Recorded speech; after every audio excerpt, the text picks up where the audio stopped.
Hey y'all, hey. I'm gonna wait till some more people come in before I get started.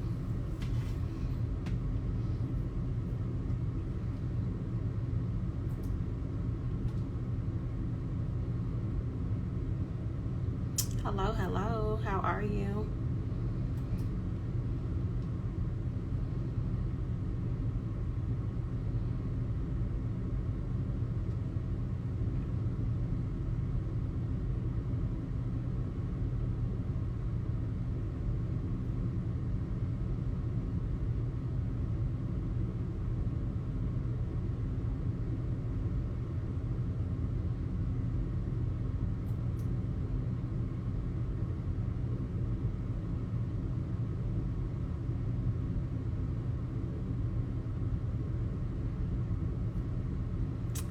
Hello.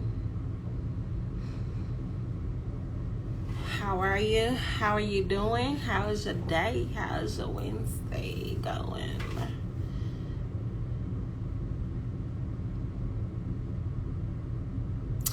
So today we gonna just jump right in. So this month makes the 1 year anniversary of my sister's passing. It actually is on the 25th. So we're gonna do a balloon release at the end of the month, but it's funny because I thought that in this month that I would be super sad, somber, but I've gained a new strength because I pray every day, but I've gained a new strength, and so I have been going full force in the things that I was doing before my sister passed, and we only 4 days in. So but I wanted to talk about against all odds. So talking about her story, talking about just advocating for people that can't advocate for themselves, but also being in spaces that you wouldn't have thought you would be in, so today I went to a golf outing for the National Association for Down Syndrome. I'm on the board. Didn't even think about being a part of the organization prior to, I did it for her.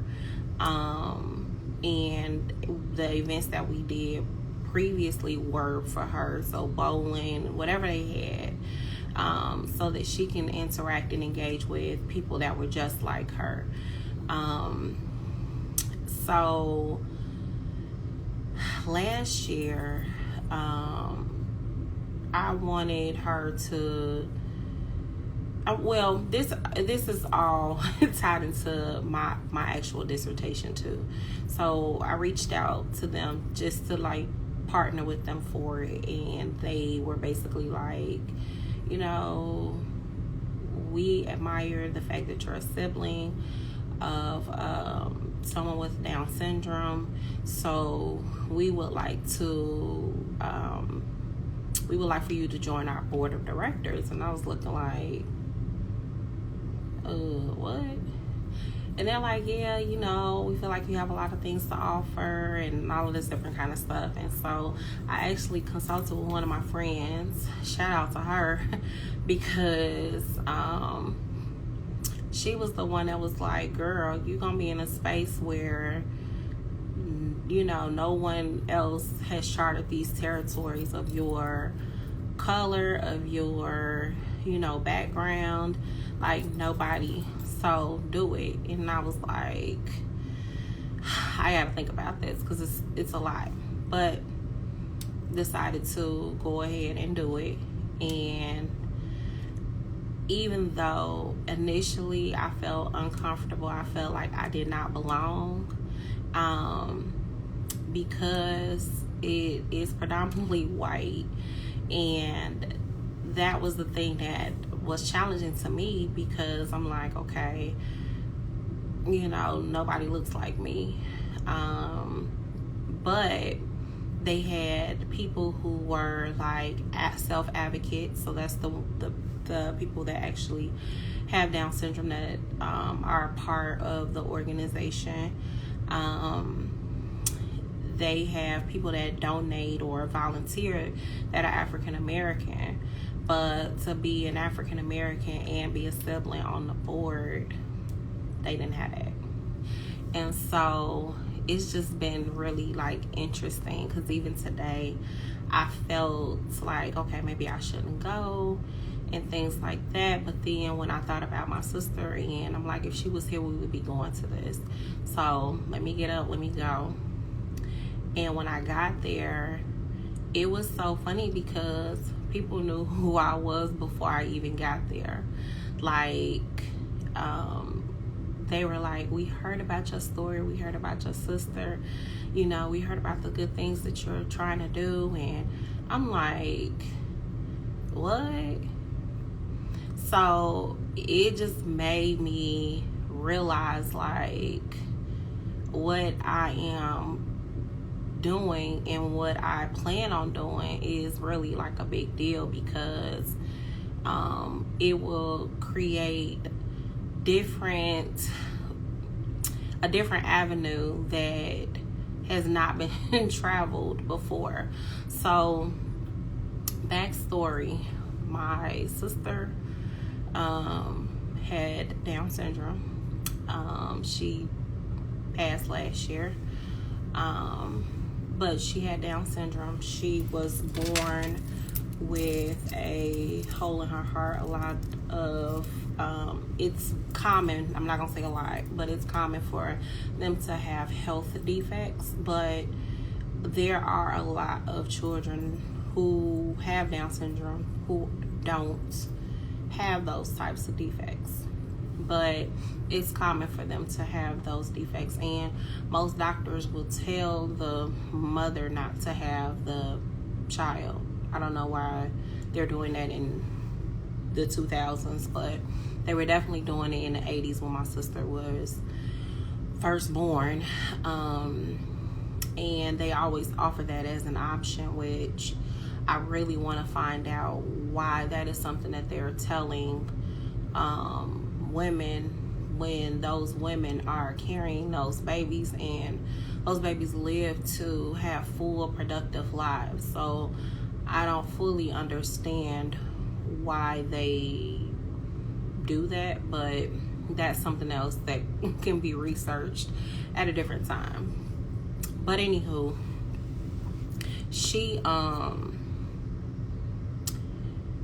was born with Downs, and it is actually one of the oldest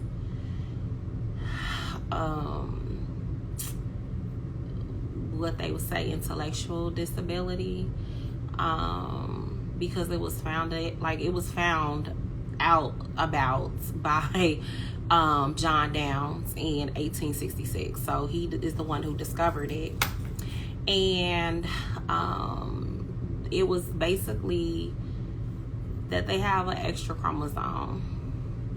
So that's all that it really is.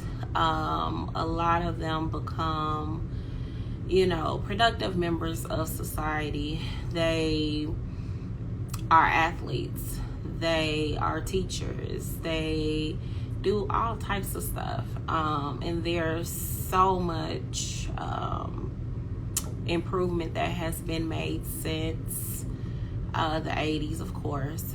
But for her, you know, the doctors basically like she would not be able to do things that other children would be able to do, like walk and sit up on her own and things like that, because she had to have heart surgery at a very young age. But needless to say, most that know me have seen my sister, because that was my G. But like, she did everything. Dance, song, whatever you would say. She sometimes will regurgitate that. If you tell her something, she'll remember it. She remembered events. She was writing. She was reading. She did a lot of stuff. Art. She was involved in a lot of classes. I had her involved in like pottery. She did different art classes. She did dance. She did drama club. She did swimming. She did a lot of stuff. My mom had her in, well, actually, before I started putting her in all of these different activities, she was a part of Special Olympics. So she actually competed in Special Olympics and won some medals in Special Olympics. So she was actually a big deal. Like, so people need to stop, especially doctors need to stop running this narrative that Down syndrome is like the end all. I don't know why they do that, but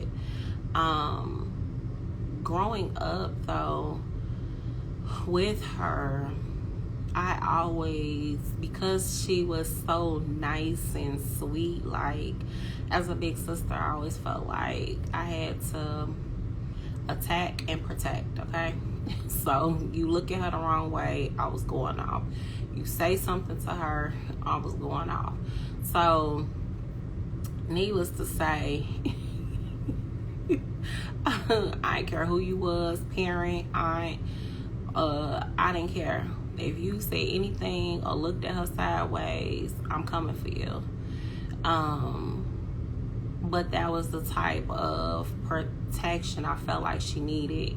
Even when she did like transition, because they have like different programs for them, and you know, when I had to come up to the school for like certain things, I'm like questioning, okay, what's going on, what that happened, who did what, when, where, why. Like I wanna know answers. She better not come back saying nobody did nothing to her, because I'm coming. Like so that was like our dynamic, and she would tell all my business. Like she would say whatever it was that happened, whatever I did, like it was like it made the 9 o'clock news in her life. So but it was just to have known her, to be around her, I look at it now as a blessing, because it made me look at the world differently.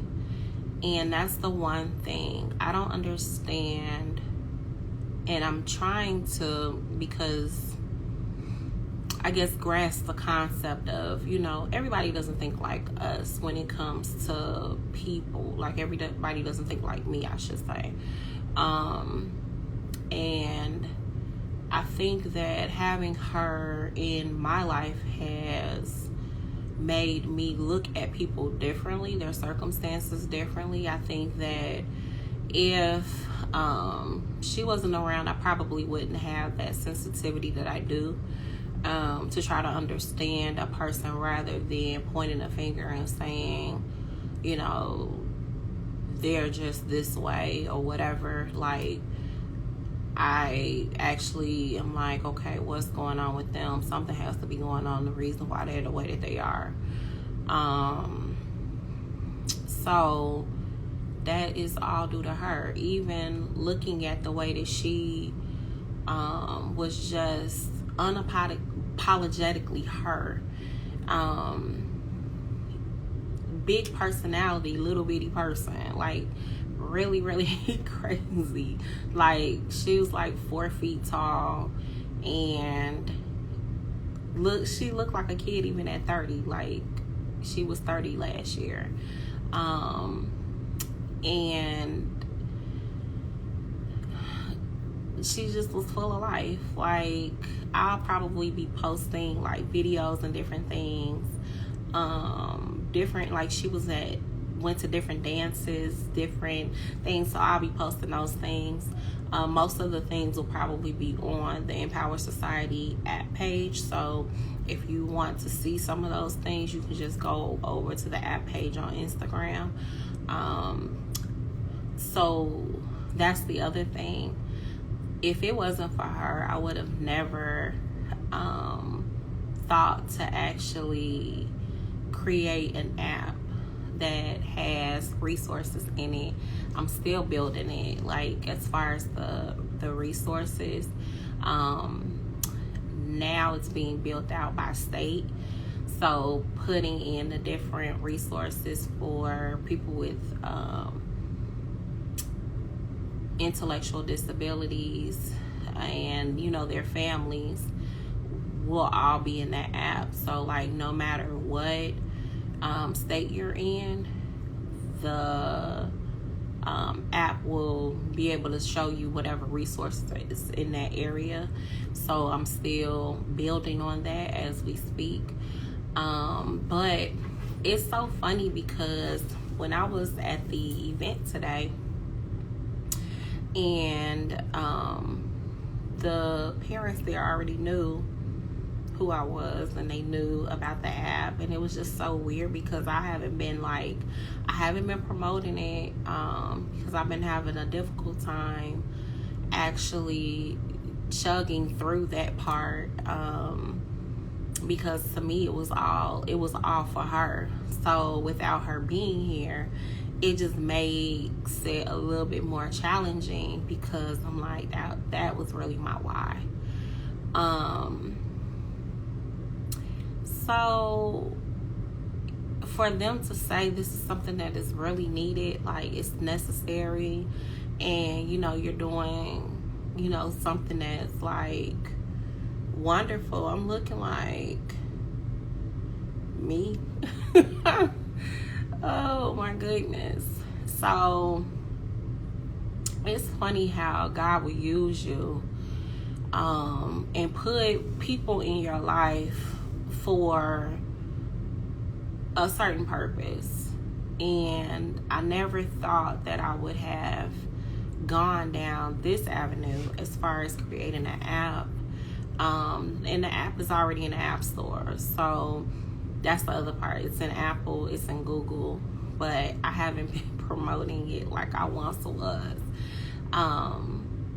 But to know that this is something that really would help families and help parents, because even though I'm on the board for that organization, I never I don't know the questions that they get asked, like when people call into the office. We don't discuss that type of stuff. We discuss the other things, right? So parents will be calling in asking about certain resources, and they were saying, like, one of the ladies said, I wouldn't even have the answer to their question. And she was like, it's great that you made something like this, because I could definitely use it, and I know they could definitely use it. And I was just like, okay, so I guess this is my confirmation to keep going. But two, also thinking about the purpose of it being made was to make the life of my sister, people like my sister, and their families' lives better. So by giving the parents resources and the tools that they need in order to be able to, you know, help them along the way, because although the internet gives information, there's no guidebook on what to do when your child is born with Down syndrome. Like, there's no manual for that. And so it's like a lot of families are trying to figure it out And it's an emotional time for parents because the way that the news is broken to them is like it's devastating to have those types of children in the world, when in all actuality they are the most loving, caring people. Like, even when I was there today and talking to some of the children that were there, some of them were going to college, and they were just so nice and friendly, and telling, yeah, I'm going to school, I really want to stay home, but I'm gonna go, and I'm scared, and giving the countdown to when they leave. Like, it was funny, but because they were just like their whole life was about to end because they're going to school. But it was just refreshing at the same time to see that people with Down syndrome have come so far, but there's still like more work to do, because they're not even given the same recognition as individuals with autism. And autism wasn't even introduced until like I want to say the 1950s, whereas Down syndrome has been known since 1866. And it really wasn't like an acceptable term until like the 70s, but it had been around for a really long time. So when going back to my sister and her life, it was so full. Like, her 30 years, she did a lot for 30 years. And she overcame a lot, from being born with Down syndrome as a diagnosis, and then having a heart condition on top of that, to having to heal from having surgery as a little bitty thing, and then developing and walking and talking, because it just seemed like one day she just looked up and just started talking, and I was like, Mom. So she really did everything that they said she wouldn't. And even in her learning, her level of understanding, the fact that she graduated from high school, it wasn't common. It wasn't a common thing.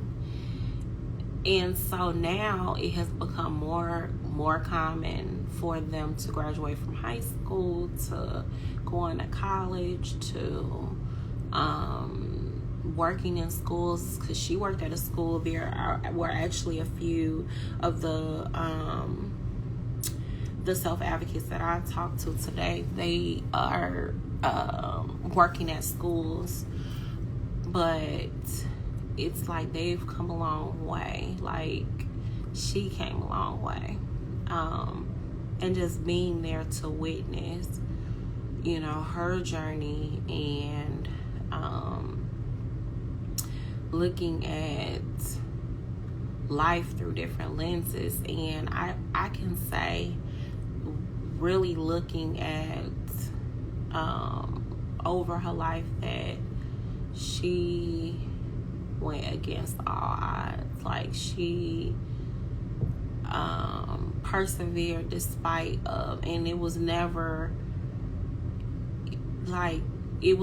used as an excuse to the reason why she can't do something. And it's so funny because that was one of the things that my mom instilled in her, was like, she can do it. So everything she thought she could do, she did it. Actually, she was like, I can do that, I'll get that. She did it and she got it. Okay, so this is more of a story of beating the odds, but also knowing that we can beat the odds when it comes to different things that we're going through. I'm even looking at, like I said, looking over her life, it made me realize, like, there were things that I have overcame as well. But the fact that, she lived a full life at 30 years old and was free with her life and all of those things, I'm like, what am I doing? Why am I worried about certain things? Why not just live life freely? Why do I care about who's watching, how they're watching? Like, just live, so that's one of the things that was my lesson, like my takeaway from her. But also it's just put me in a space of reflection, of looking at things that I really needed to do and things that I had put down that I needed to pick up and do. So, and then you never know who's watching. That's the other part. Like, you never know who you're inspiring by pushing through, moving forward, whatever your story is, just like her story. And I made her story pretty brief. I'll probably go into the full on story the closer we get, to her 1 year anniversary. But like, this is more of a story of beating the odds. Like, you don't know who you are affecting or who is watching you and your story. I talked about last week kind of like you're writing your story, but you really are. Every day that you live, everything that you do, you never know who you're affecting by the things that you do on a daily basis. You never know who's watching what you do and how you do it and how you get through those tough situations. You don't know who's watching that and who's getting inspired.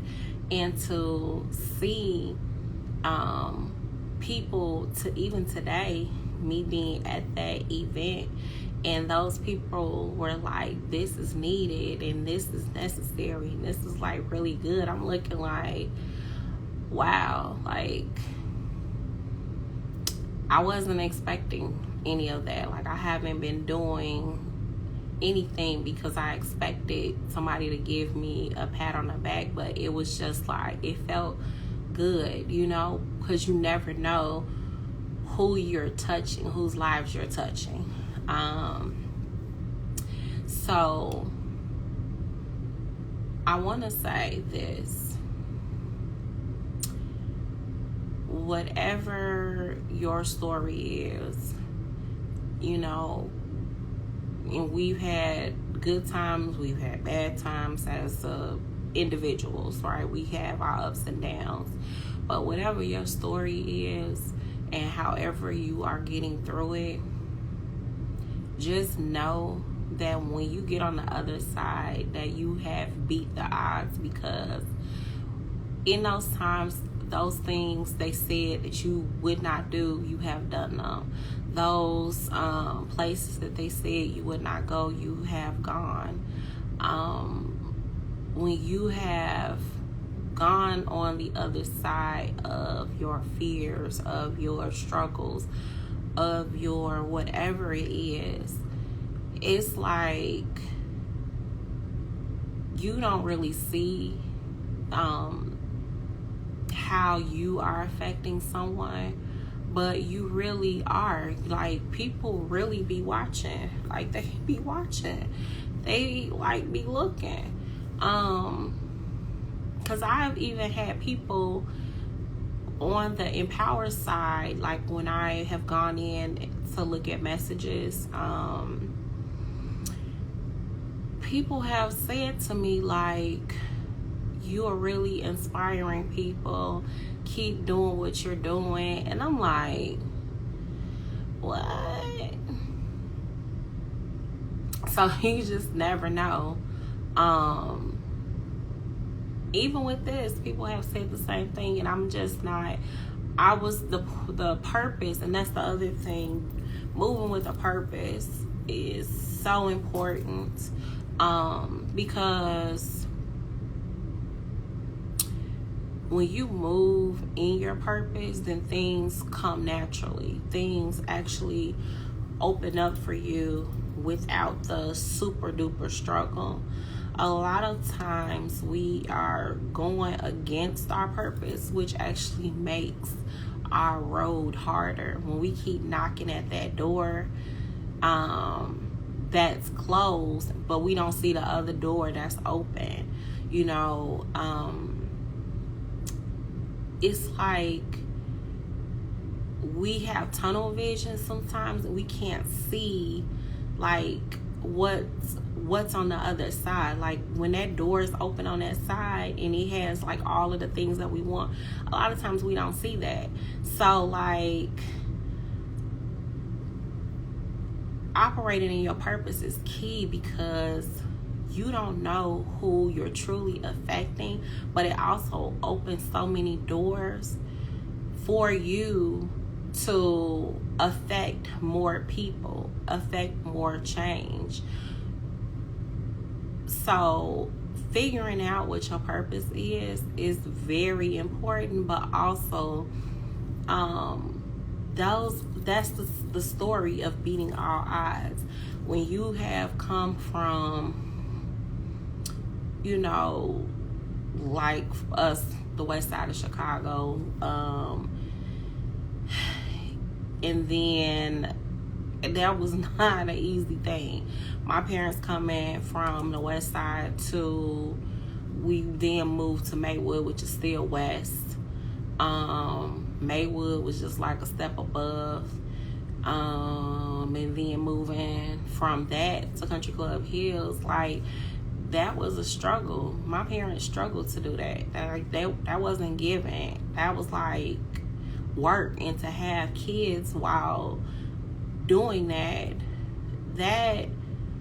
like, for them to have moved outside of their environment was against all odds. And then saying, I want better, I want to do better. And other people was looking, just like they was looking at, you know, someone who maybe they knew who were doing different things. Somebody was watching them and being inspired by them and what their story was. And even having my sister, and the time and the effort and all of the different things that it took, like, you know, she was in speech therapy and just all of these different things for her to be able to communicate and do for herself. And all of those things took time and effort, but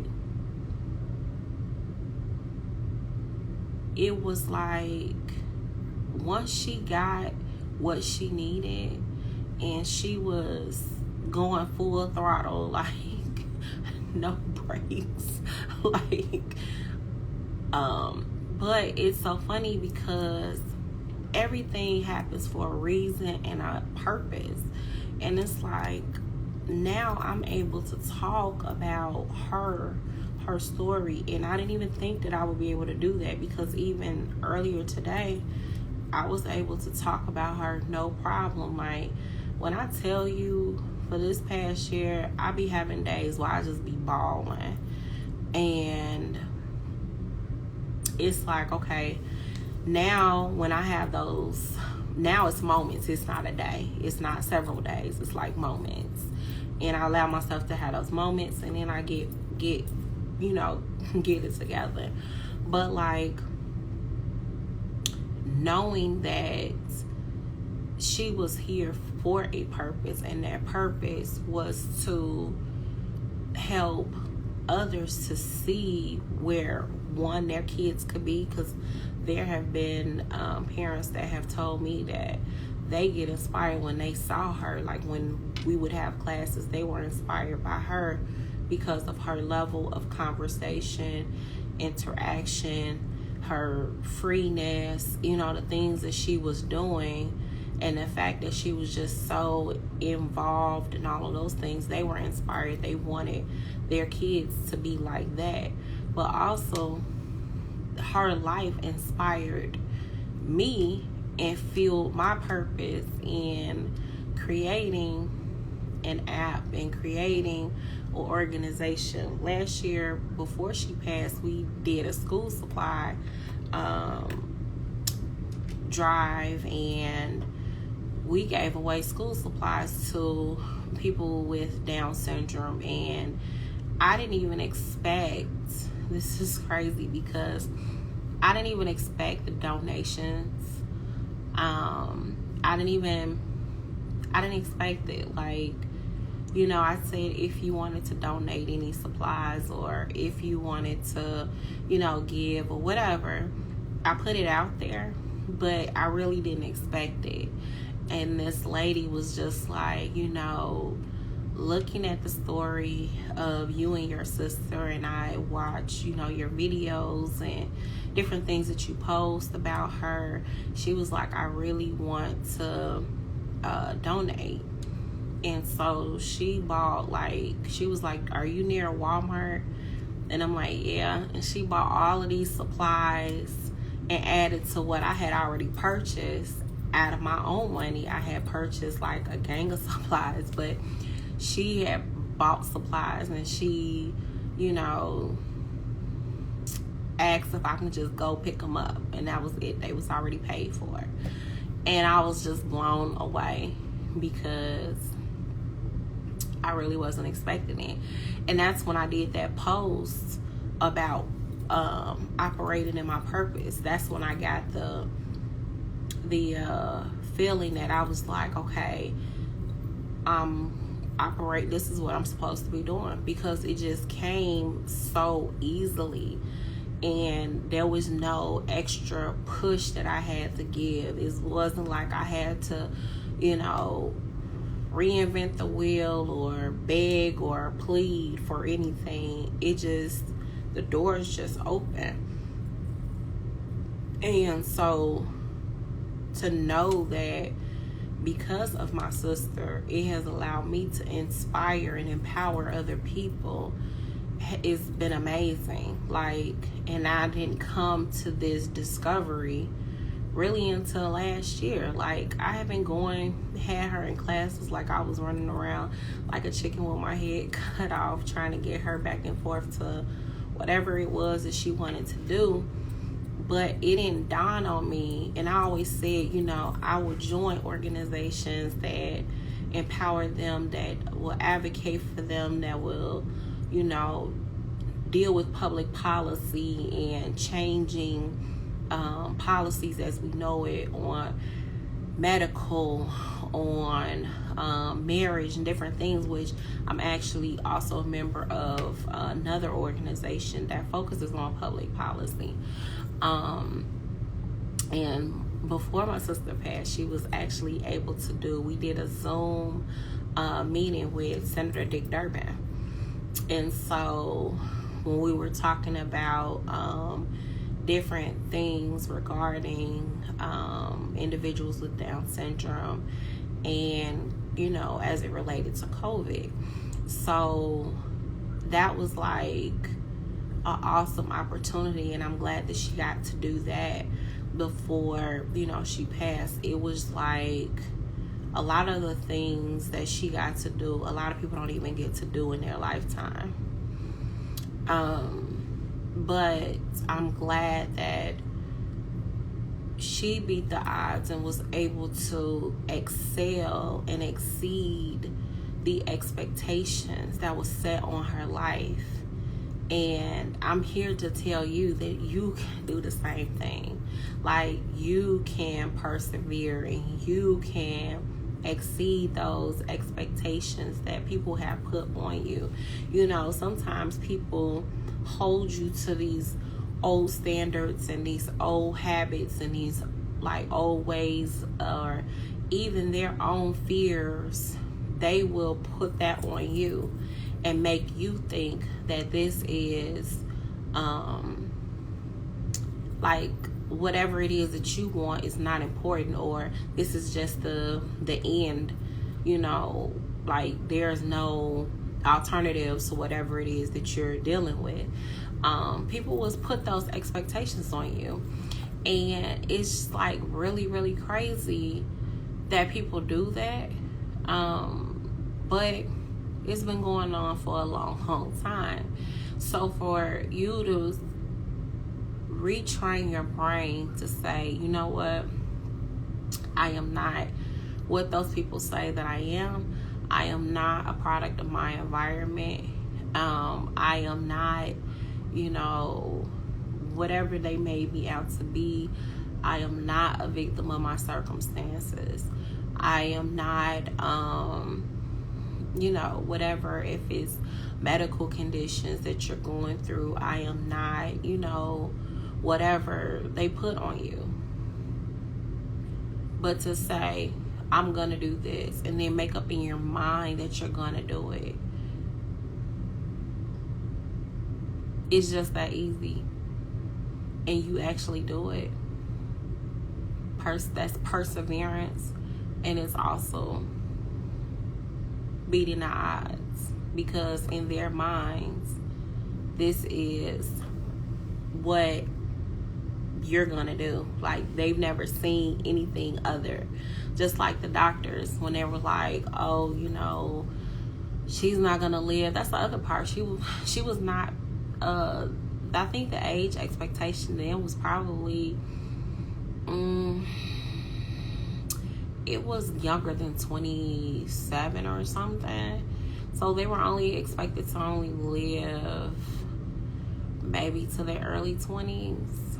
Now there are a lot of them that have surpassed that. They're like 50, 60 years old. So it's like really weird that they have all of these different stigmas or all of these different things that they like, oh, they're not gonna do. But it's a lot of individuals that are doing it, that are living, that are just exceeding. So this is just a story of beating those odds, walking in your purpose, no matter what people have said about you, done to you. This is, you can do whatever it is that you set your mind to. And if my sister could do it, I actually have on a shirt that has her on it, but if my sister could do it, you can definitely do it. Like, hands down. You know, whatever the situation is, whatever it is that you are dealing with, you can always beat that thing. You can always get on the other side of that. You are not a victim of whatever the circumstance is. And it's time for you to advocate for yourself as well.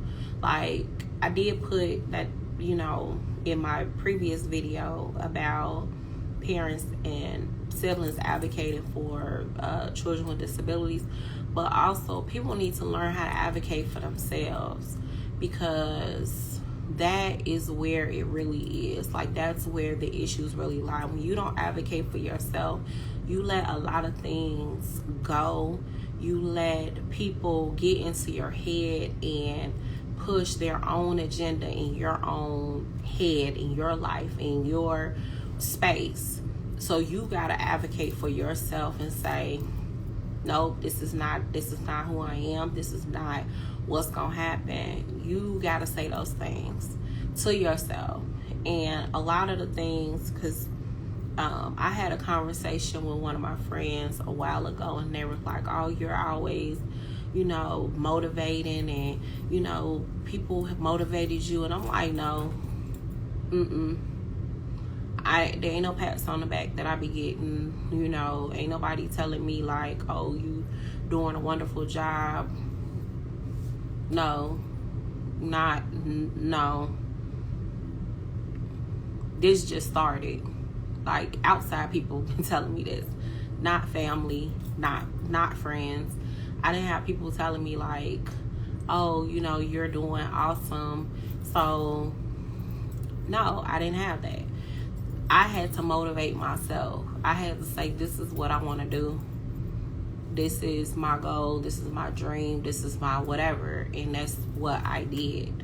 So advocating for yourself may just be the form of you motivating yourself to do certain things, speaking up for yourself, telling people no, that was just my empowerment speech. But back to the topic at hand. This was a story about my sister, about going against all odds, beating the odds.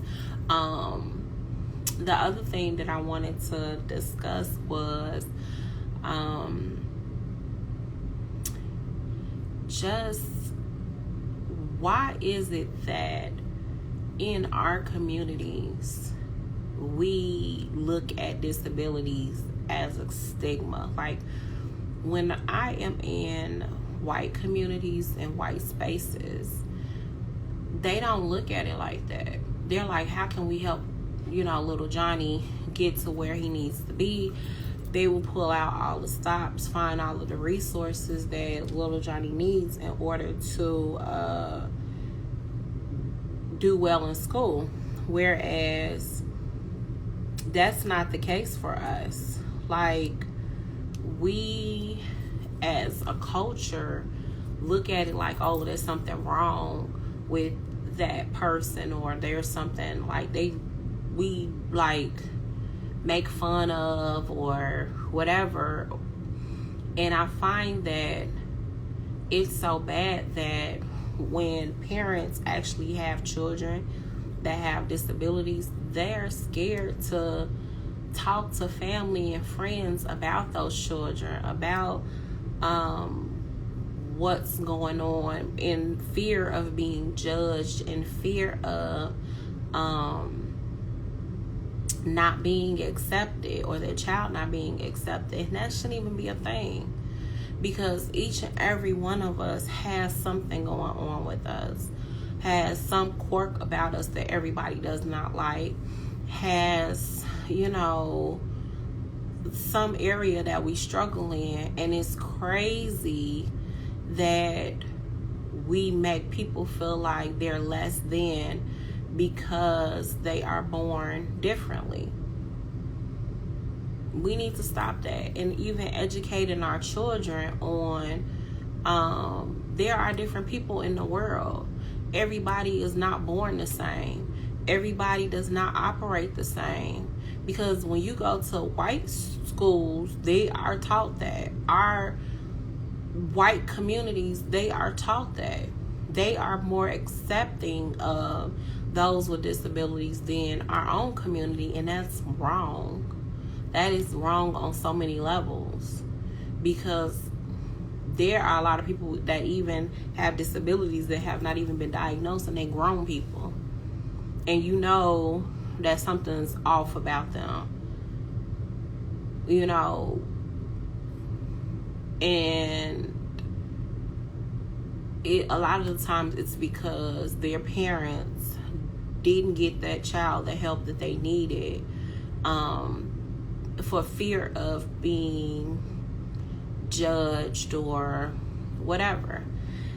it's like really crazy, because then they will stop getting the resources that they need in order to help their kid. And it's like, you want your kid to have the best life. So despite what somebody else is saying, or who's pointing and looking, or whatever the case may be, you should be going to find where those resources are so that they can have a better life. I had this conversation with somebody else, and I said that, I'm like, if your child was diagnosed with whatever early on, that they're able to get whatever the resources and the tools are in order for them to be able to live, life differently, to be able to coexist with their peers without having those different things like learning disabilities or whatever the case may be. They'll be able to flow and go with the classmates, and they won't have to have the extra help or whatever if you get them the stuff now. But then a lot of the times people wait, and then the children are struggling throughout school. They don't like school, and it's not necessarily because they really don't like it. It's because they don't understand what's going on, because they weren't given the proper help that they needed in order to function, in order for them to understand how they learn, in order for them to be able to grasp concepts. And I think that we need to stop doing that. We need to start being more compassionate to people that have disabilities, because we don't know at what point in our life that we will be in the same place and space that they're in.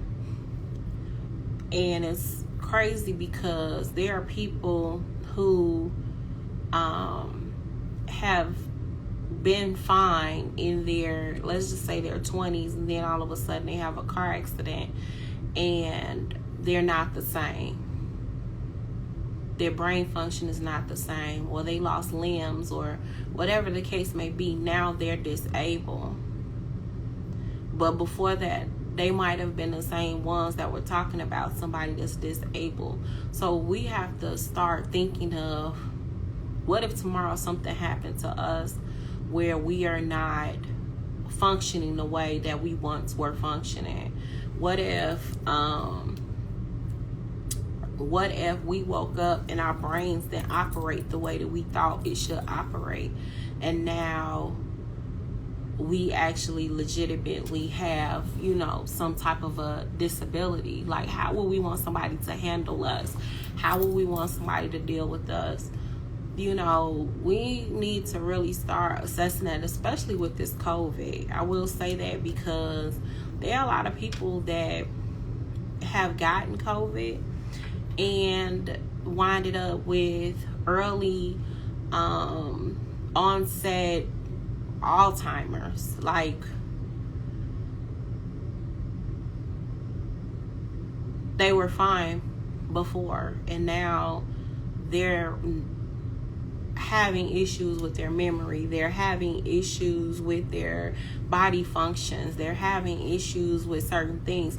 We may see more of this now that people have gotten vaccinated and are still being exposed, because we don't know what the real side effects are of the vaccination, nor do we know the side effects that are post-COVID. So we don't know if anybody is going to be the same physically and mentally after this. So having more compassion for people is a must. It really is. We really need to change the way that we're thinking, the way that we're doing things, because we don't know when we'll be in that seat, in that position, in that whatever, well, we would need somebody to take care of us, to think for us, to act for us, to advocate for us. We don't know. So I say to you all who are on here, and thank you all for coming on and joining the conversation. I say, watch how you treat people. Watch how you do people, because you just don't know. It's so many people, and then too, you don't know when something is coming back to you. And that's the other part. A lot of the things that we do have to come back. So when you are in those spaces with your friends and you're talking about somebody that is disabled, or in a certain situation, boom, you might wind up in that same situation. You might wind up in that same struggle. So you gotta watch what you're saying and how you're saying it, because you just don't know. You don't know what's gonna happen to you. So we have to learn to have compassion, to be more kind, to speak kinder words. And it all starts with a mindset shift. So this live was just to talk about my sister's story, to talk about, just tap on it a little bit, not to go into super grave details, but to talk about overcoming, the obstacles that she overcame. But then even those obstacles linked her to people who were inspired. But not only that, by me being connected to her, it helped me to figure out my purpose. Even advocating, like, I'm still in the works doing some other things, but like, I would like to I'm not gonna give it away, but there's some public policy stuff that I'm working on to change certain policies for them. But like, I wouldn't have ever thought to do any of this had it not been for her. So, in the doors that have been opening, they wouldn't have opened had it not been for her. So, and me figuring out what I'm supposed to be doing. So it's really funny how the people in your life actually sometimes feel your purpose. And I have seen that. Hello. I have seen that and really have it's been an epiphany moment this past year, really. Even though I posted it last year, my purpose, advocating for my sister and people like her and all of this different stuff. But like, now that she's not here, that part has been so much more of a struggle. It has been like really a struggle, because I have good days and I have had some really bad days. But in this month though, and we're only 4 days in, I thought I would be like depressed and down and out, but it's like, it made me really like think about what my purpose was and what I set out to do when it came to her. And she was my why behind Empower Society app. She was my why behind actually being a part of the National Association for Down Syndrome, and being a sibling that's just sitting on a board for this organization that I had no desire to do at all before, until they offered it to me. So all of these things have happened, and all of these doors have opened, but also these were places and spaces that I just never thought that I would be in. And nobody that I know has created an app for people with disabilities, has created an app in general, but also sitting on a board like this. I'm the only African American sibling sitting on this board. A sibling, there was no other siblings actually. I was the first. So this is like really, today actually has been mind blowing though, because when I was saying before, hello for you all that are joining. In the beginning of this live, I was saying today I was at a fundraiser, golf outing for the National Association for Down Syndrome. And when I got there, I wasn't gonna go. Like, I really wasn't gonna go because I was like, okay, my sister is not here. But then I thought about, well, if she was here, I would be going. So I went. And when I got there, these parents knew who I was before I got through the door. Like, before I walked up, they knew my sister's story. They knew my story. They knew that I had created an app that had the resources for people with disabilities. They knew, and I was just standing there, and they like, we're so happy to meet you, and what you're doing is great. And I was looking like, oh, and y'all know I ain't got no poker face. I don't have no type of poker face, so my face was stuck because I was not expecting that. But it actually was like a kick, like, yo, you have been dragging your feet on this for the past year because you've been grieving. You know, now's the time to actually get up and put this in gear because this is needed. It's necessary. Like, you should have seen these people. They was like, this is what we need. And I was like, okay, like, that's great, you know. But it was like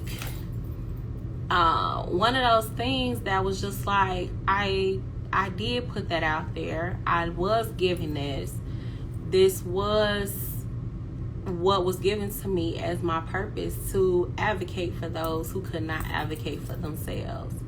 I am that person. What did you say? You can do it. Thank you. But like, I have been advocating for her for the longest time, but this was just telling her story about going against the odds. All of the things they said that she would not do, she did. And her life really inspiring other people, including me, and fueling my purpose. So with that, if you all had anything that you wanted to add, you can drop it in the comments. I was talking about what Down syndrome is and all of these different things. Like, I kind of went through the whole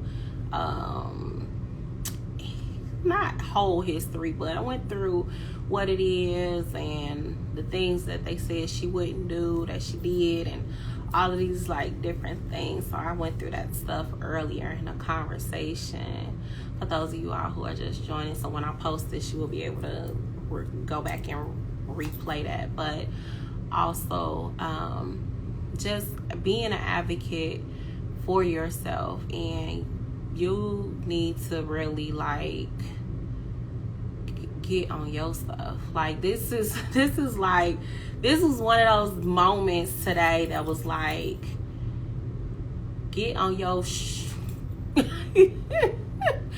on that thing that you was doing, that one thing that you've been dragging. Like, yes, you empower people, you motivate people, you've been doing it throughout this whole process. Yes, kudos, yay. But you was also in the process of building this app out that had all of these different things that you wanted for her, that you needed for her. You had all of these visions and different things that was God-given. Go and do it. And I'm like, you're right. Go do it.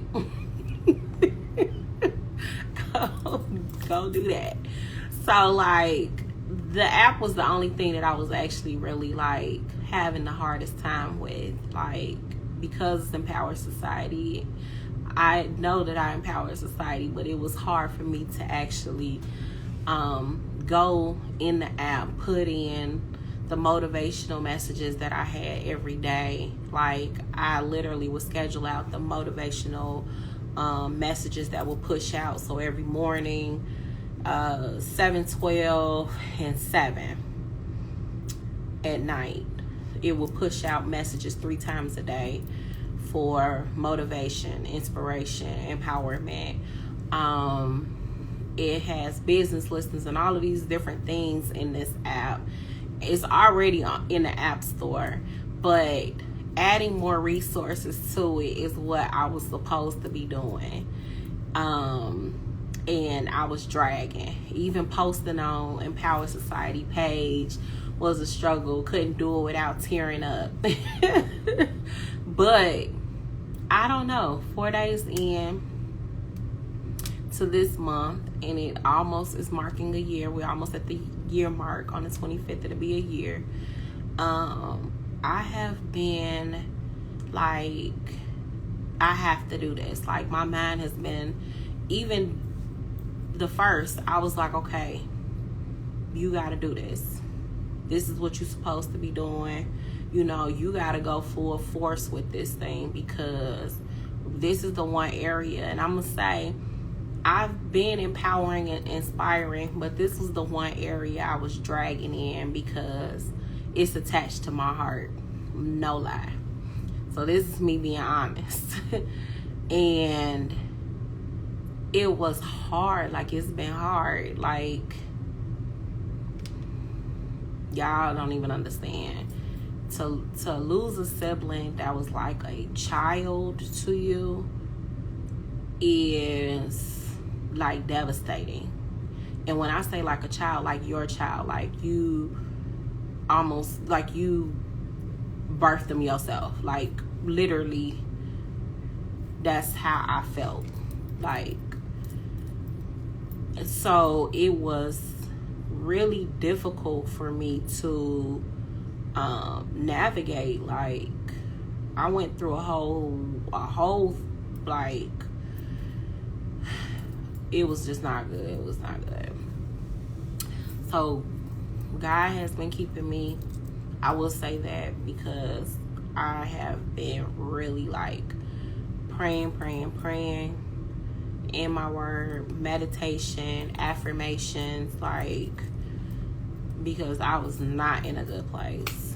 And I'll actually talk about, I do want to talk about loss, and how loss really affects you. I do want to have that conversation. I might have that conversation this week. I might do another talk. But to talk about loss, a lot of times we don't talk about how those things affect us, and you know, we keep going as if nothing is wrong, but in silence, because I'm a person, I'm not really vocal about my feelings. I'm not an emotional person. So when it comes to things that I have dealt with before, I'm silent on it. So I'm the one that'll cry when the lights are off, and then the lights come back on, or it's daytime, I'm good to go, and ain't nothing wrong. But that has been that was my way of coping. Some things require a therapist, other things require Jesus. But it's all in all, I've learned how to get on the other side of that. But the one thing that we don't really talk about as a culture too is grieving. And I kind of want to dive into that, because it's almost like taboo to talk about death in the Black community. I don't know why that is. Just like when I was talking about how it's people with disabilities, how it's almost like a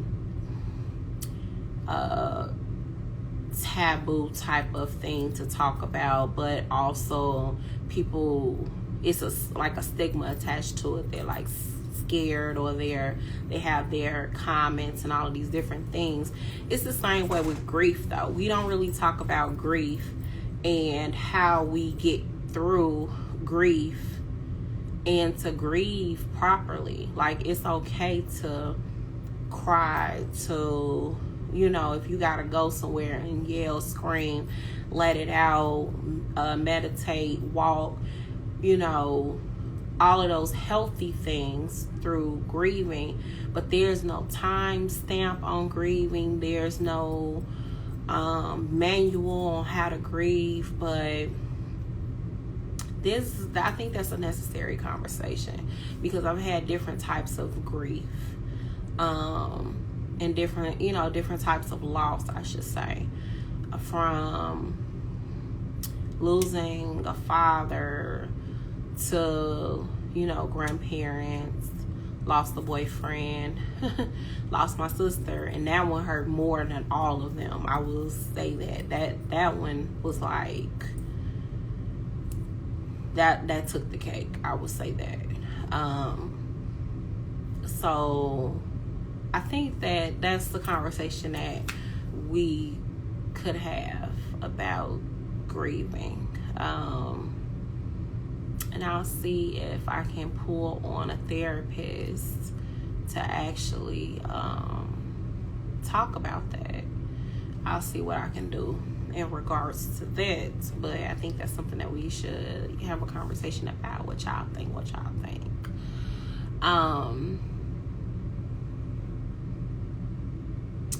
see these comments.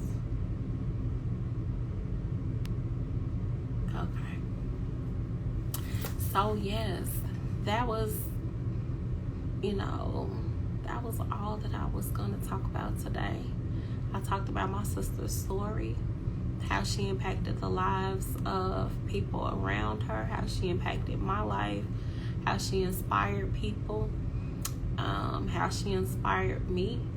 I talked about the stigma around disabilities and how we need to be more compassionate towards other people, because we just never know when we'll need that compassion right back. We don't know when we'll find ourselves in those same situations that we are pointing fingers and laughing about, or whatever the case may be. We just don't know. So having compassion for those, and also getting help for those who need it. You know, people with disabilities, if you have a child that has a disability, maybe it's learning or whatever, but getting them the resources that they need in order to succeed. That was really, that's really important. So, and then talked about being an advocating for people who can't advocate for themselves, but also advocating for yourself so that you can beat the odds of whatever your situation is. So with that is my time. Thank you all for joining. Thank you all for participating. I really appreciate it. This is something else that was actually birthed out of loss, right? Because I would never have come before you all a year ago to have these conversations, and these conversations we have been having for 2 months, different conversations. I might do 2 more lives, and then we're going to break until probably the end of September. I will let you all know and give you all the updates. But thank you all, and you all have a wonderful night. Bye.